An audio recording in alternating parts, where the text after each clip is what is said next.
नवरात्र म्हटलं तर दुर्गा देवीचं पूजन हे आलंच. तर कोलकात्यामध्ये दुर्गा देवीला कालिकेच्या रूपात पूजलं जातं. म्हणजे कालिका मातेची मोठी अशी भव्य मूर्ती असते आणि उभी मूर्ती असते. तर कोलकात्याला त्याचा खूप मोठा उत्सव असतो.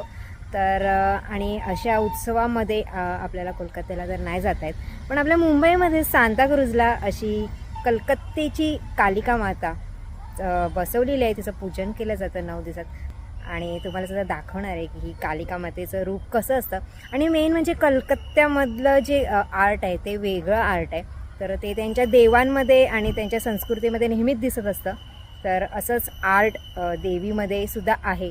तर ते आज आपण बघणार आहेत. मी आतमध्ये एंट्री करते.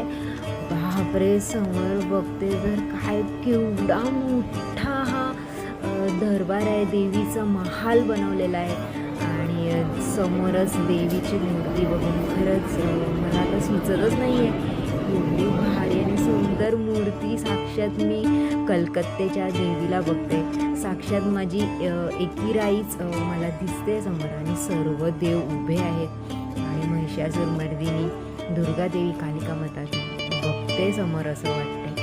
आणि पूर्ण हॉल AC हॉल, एकदम भारी डेकोरेशन आणि प्रसन्न वातावरण.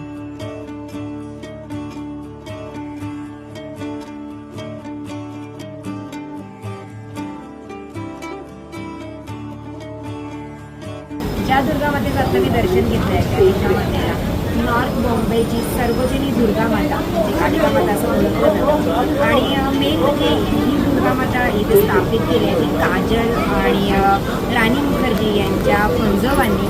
तर इथे त्याच्यामुळे ती लोकंसुद्धा नेहमीच दर्शनाला येतात आणि त्यांच्यातसुद्धा वेगवेगळ्या प्रकारचे मुंबईतले सेलिब्रिटीसुद्धा दर्शनाला येतात. आणि तुम्हीसुद्धा या दुर्गा मातेचं नक्की दर्शन घ्या.